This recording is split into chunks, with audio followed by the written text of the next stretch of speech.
The nightmare of war, the staccato thumping of blood in her head, dulled the shrieking of clashing steel. Each breath seared her throat, lungs desperately gasping for air. Her forearms screeched in protest as she parried a downward slash. Her legs strained as she whirled around to deliver a fatal strike. Viscous crimson blood coated her blade as she wrenched it free from the now lifeless corpse. Without time to savor the victory, and without remorse for snuffing out a life, Lorraine stepped back as another squad of rebel knights approached. She steadied her breath, channeling the swirling energy of Camelot's dense ley line into her stance and soared. As the marauding knights surrounded her, she took one measured step forward and unleashed a devastating whirlwind, cleaving through steel and flesh alike. Her sweep tilled up the soil and corpses around her. As the dust settled, everything finally lay still. Grueling hours passed before the invaders retreated to camp, exhausted under the dying sunlight. Camelot had repelled the incursion for another day, but the horrors of war were laid bare on the blood-soaked ground. Allies and enemies lay indiscriminate and intermingled. The gut-wrenching stench of iron and fear permeated the camps. Many wondered when this nightmare might end. Lorraine surveyed the hollow faces of her garrison. Since conscripting with the Camelot Guard, mainly to investigate the kingdom and the ongoing conflicts further, she had quickly risen to sergeant after showcasing her prowess on the proving grounds. Before war broke out, they were a boisterous company of 20, led by Captain Damien of River's Bend. She had trained with them and learned about their hopes for the future, their loved ones back in their hometowns, and their naive optimism of the protective walls of Camelot. With the Wind Rider and Blast Mage Corps, how could they ever lose? The sporadic pillaging was disturbing. Villages were ransacked and fields were razed, but most of the troop wrote it off to roving mercenaries. Such a small band could never threaten the bedrock of the kingdom. For Lorraine, each raid was harrowing. At first, reliving the brutal slaughters and massacres haunted her as they picked through the wreckage and corpses, looking for clues and survivors.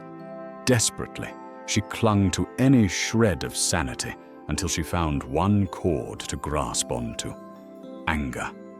At herself for being weak, at these marauding scum for killing the innocent, at the black-cloaked monster for taking everything away.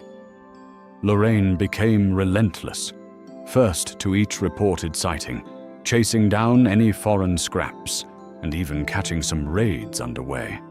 She viciously fought off the attackers and hunted them down to the last man.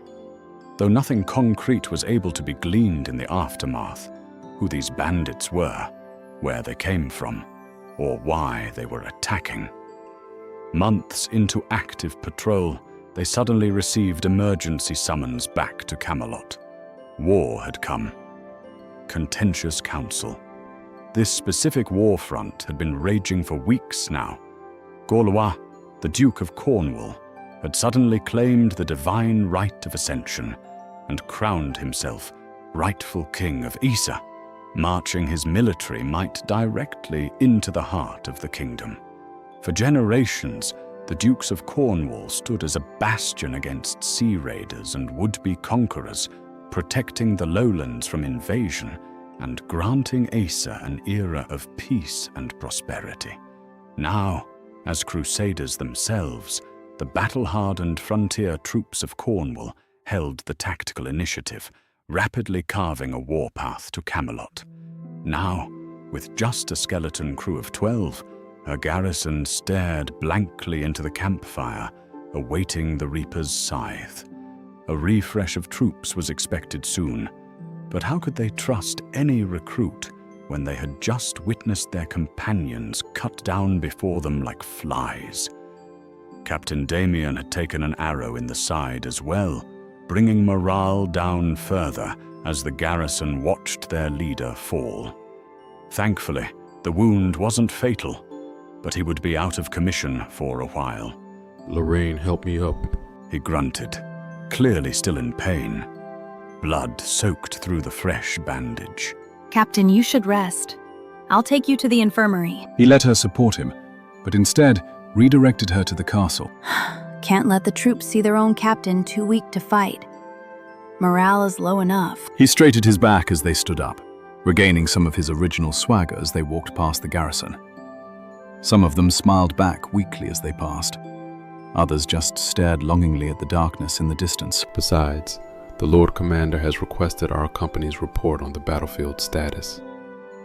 She nodded in assent, and, slowly, they made their way back into the castle. The cobblestone streets were empty under the moonlight. Most of the townsfolk were sheltered away in the face of the encroaching raiders. They strode on in silence, besides the occasional breaks for the captain to catch his breath. Before long, the towering walls of the castle came into view, lit up by torchlight, shadows macabrely dancing along the stone. A king's guard saluted them at the gate and waved them through, aware of their appointment. The few times she had been allowed into the castle, she would gaze up in awe at the trestled arches of the vast entrance hall. Stained glass windows filtered golden sunlight into rainbow arrays, showering the golden hall in glamorous light. Now, under the darkness of a new moon, the yawning mouth of the hall stood forebodingly under the shadows. The captain guided Lorraine towards a smaller hallway past the entrance hall, dimly lit by torch sconces lining the wall.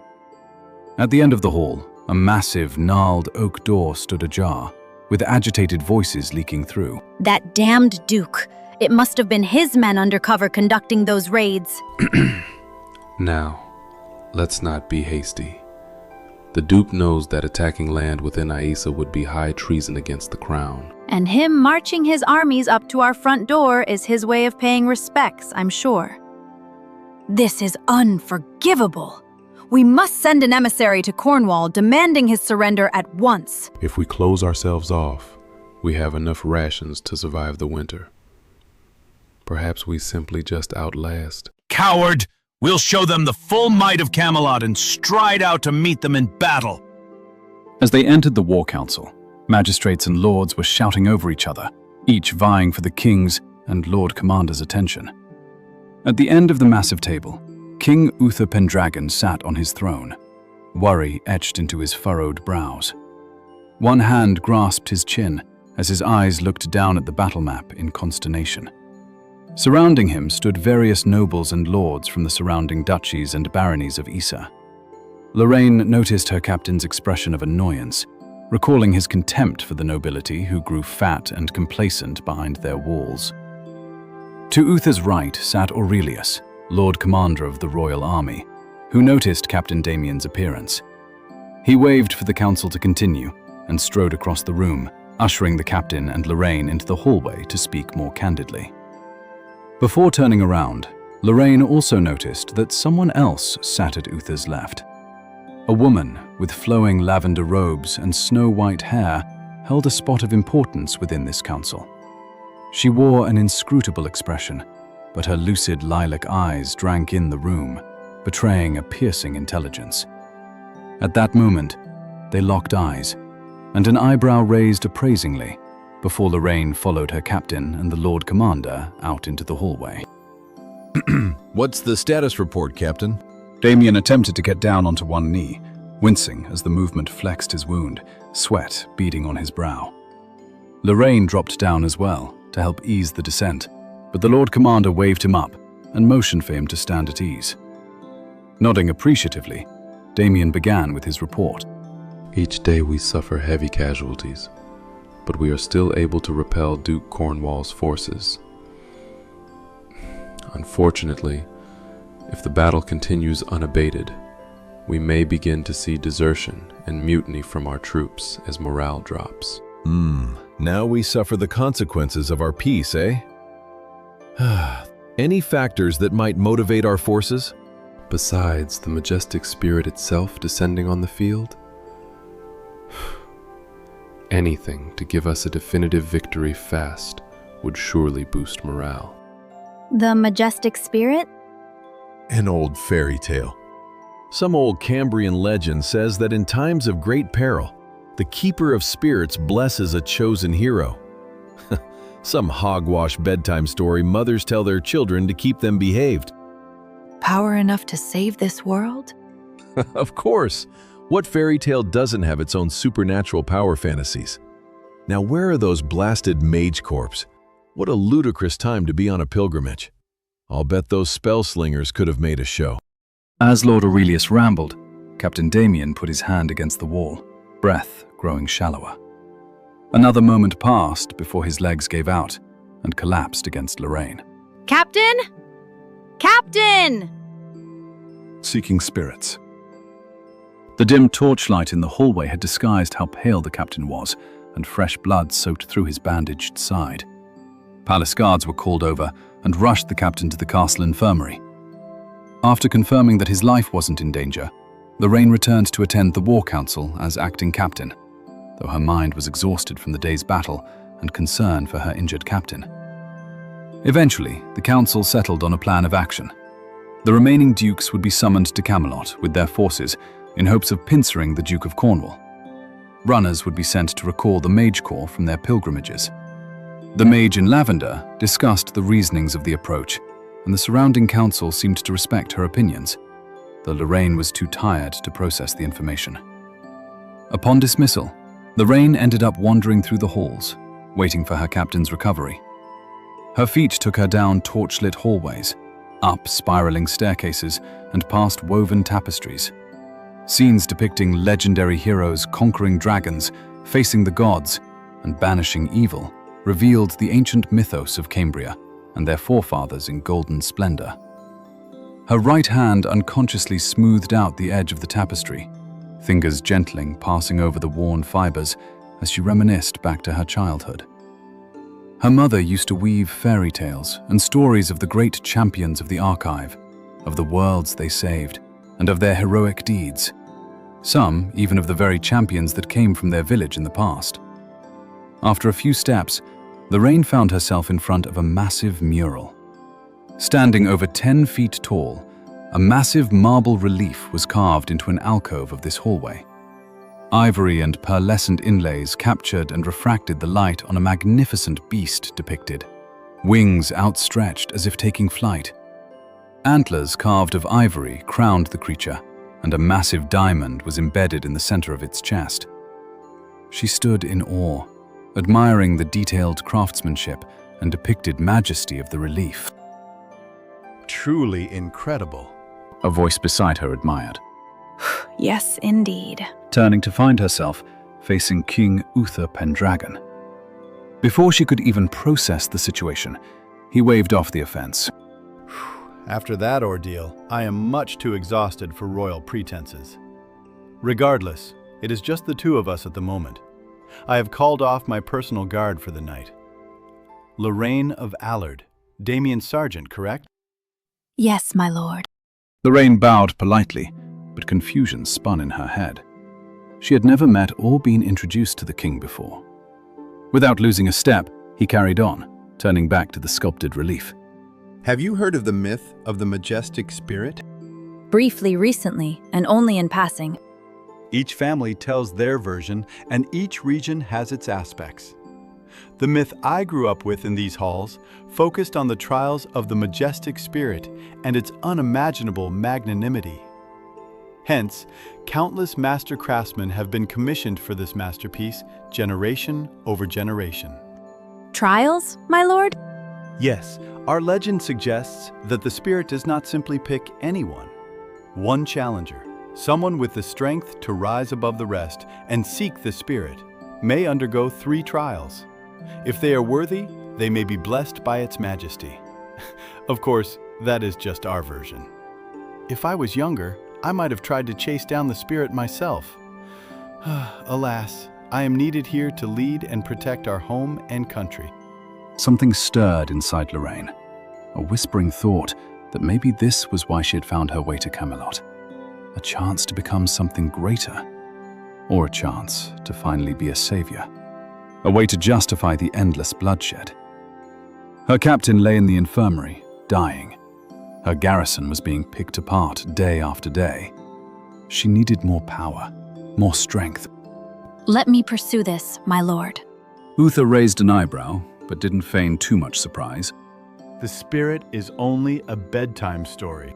A shaft of moonlight shined through the window behind them as the clouds cleared in the night sky, slowly illuminating the diamond at the center of the relief. The light refracted through the diamond, lighting up the ivory and pearl inlays with silver luster. Every myth starts in truth. Now, more than ever, we need a miracle. I know I'm just an outsider, but let me prove myself, my lord. Lorraine turned to Uther, eyes ablaze with determination and almost a hint of pleading. Ah, to be young. Would he be sending this young warrior on an impossible chase? Or worse yet, to her death? Myths and legends often soften their edges with each retelling. But she was right. Each day, Camelot came one step closer to destruction. They were starting to get desperate. Between the life of a strong warrior and the majesty of a mythological beast, there was no question. Then kneel. Lorraine quickly took to one knee and bowed her head in reverence.